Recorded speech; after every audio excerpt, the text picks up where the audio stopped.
글로벌 경제 이슈 살펴보는 김보미의 뉴스카페 시간입니다. 김 기자, 원래 코너가 월요일이었는데 이번에 또 수요일로 변경이 됐어요. 김 기자 코너만 네. 유독 좀 변경이 많은데 네. 월요일에 이제 조현 기자가 들어오면서 짬에서 밀린 거죠, 한마디로. 네. 아닙니다. 알겠습니다. 네. 네. 이번 주 어떤 소식입니까? 네, 첫 번째 이슈는요. 이름만 대면 다 알만한 슈퍼 리치들이 주목하고 있는 항공, 우주, 관광 산업입니다. 자료 영상을 준비했는데요. 한번 보시면서 대화를 이어가겠습니다. 네.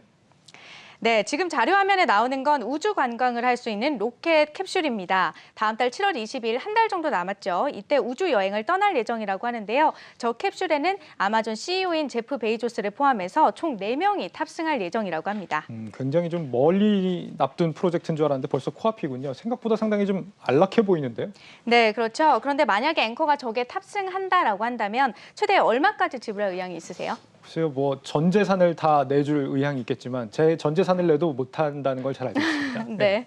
사실 제가 이 질문을 좀 드린 거는요. 얼마 전에 이 제프 베이조스가 우주여행을 같이 갈 멤버 한 명을 경매로 모집을 했습니다. 네. 실제 무중력 상태에서 우주를 둘러볼 수 있는 시간만 따져보면 한 10여 분 남짓에 불과한 일정인데요. 현지 시간으로 12일 이 자리에 대한 낙찰가가 공개가 되면서 화제가 됐습니다. 2,800만 달러, 우리 돈으로 약 312억 원이었는데 이 초당으로 계산해 보면 1초당 한 4,700만 원을 낸다라고 보시면 됩니다. 그렇다면 제 전 재산이 다 소멸되는 데는 10초도 안 걸리겠다 이런 생각이 드는데 네. 여기서 이제 궁금해지는 게 네. 그냥 베이조스 말고 일반적으로 우주 여행을 하는 데는 얼마 정도 들까요? 일단 3억 원 정도면 가능한 것으로 알려집니다. 참고로 비교를 위해서 좀 과거 사례를 들고 와봤는데요. 네. 20년 전이죠. 2001년에 미국의 슈퍼 리치인 이 데니스 티토라는 사람이 세계 최초로 민간 우주 관광을 다녀온 적이 있습니다. 이 영상에서는 머리가 저기 벗겨지신 저 할아버지 분이 데니스 티토라는 분인데요.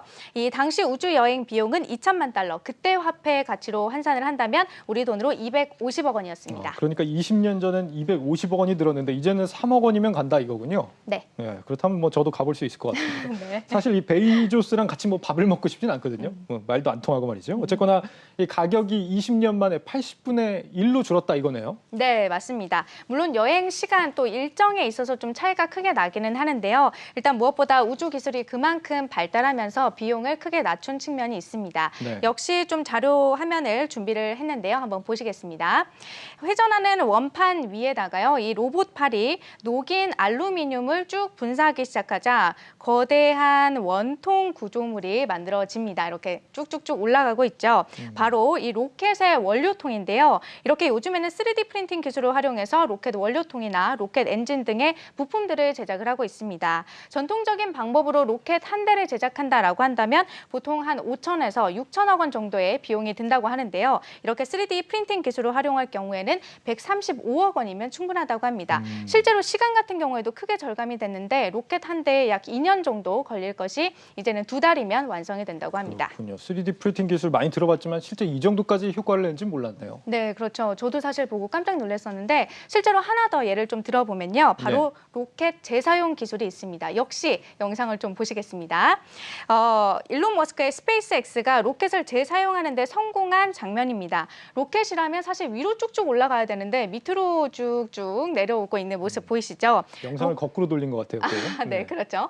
그런데 이 로켓이 지구권 밖을 나가기 위해서는 발사체, 추진체가 떨어지면서 로켓을 밀어 올리잖아요. 네. 그때 이 발사체는 사실 한 번 쓰면 그동안은 끝이었습니다. 그런데 이 발사체를 최근에는 다시 한 번 쓰고 나면 로켓을 쏘아 올리고 나면 다시 제자리로 돌아올 수 있도록 하는 기술을 만들어서 비용 절감에 크게 큰 공헌을 했습니다. 네, 앞서 뭐 3D 프린터도 그렇고 발사체 되돌아오게 하는 기술도 그렇고 이런 것 때문에 이제 비용이 절감됐다 이런 건데 덕분에 이제 민간 업체들도 대거 뛰어드는 요인이 아마 이것 때문이 아닌가 이런 생각이 들어요. 네, 맞습니다. 일론 머스크나 제프 베이조스를 포함해서 이 글로벌 상에서는 약 1만 개 이상의 기업들이 우주 개발 산업에 뛰어들고 있는 것으로 나타났는데요. 네. 물론 여기에는 우주 관광을 포함해서 이 레이더 기술 또 정보 이 수신과 같은 기술들이 함께 다 포함이 되어 있는 영역입니다. 말씀하신 것처럼 설령 실패한다 하더라도 과거에 비해서 이 투입 자본이 크지 않다 보니까 한번 도전해 볼 만하지 않겠냐 하는 기업들이 늘고 있는 거고요.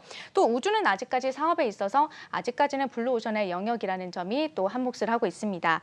우주 관광에 대한 수요도 좀 크게 늘고 있는데요. 참고로 저스틴 비버나 또 레오나르도 디카프리오, 브래드 피트 등이 이미 약 300여 명이 이 우주 여행 계약을 완료하고 대기 중인 것으로 나타났고요. 예. 또 앞서 말씀드렸던 이 제프 베이조스와의 우주 여행 경매건도 7분 만에 마감이 될 정도로 인기가 높았다고 합니다. 네, 글로벌 우주 산업 시장이 앞으로 더 커질 수 있겠다 싶은데 이렇다 보면 이제 주식 투자하는 입장에서도 그렇게 뜬구름 잡는 얘기가 아닐 수 있겠다 이런 생각이 듭니다. 네, 맞습니다. 이 참고로 글로벌 우주 기업들에 투자하는 방법으로는 이 버진 갤럭틱 홀딩스나 아마존 등과 같은 이 직접적으로 주식에 투자하는 방법도 있는데 요즘에는 또 ETF라는 상품이 굉장히 잘 나와 있잖아요. 그래서 또 자료화면을 좀 준비를 해봤는데요. 이 관심 있는 분들이라면 이런 대표적인 상품들을 좀 눈여겨보실 만할 것 같고요. 예. 또 국내에서는 우주 사업에 공을 들이는 기업으로 대표적으로 한화그룹이 있습니다. 김승현 하나그룹 회장의 장남 김동관 사장이 진두지휘를 하고 있는데 이 국내에 좀 대표적인 항공우주 관련주를 가져와 봤는데요. 보시면 한화, 또 세트랙아이, 한화시스템, 한국항공우주 등이 있습니다. 네.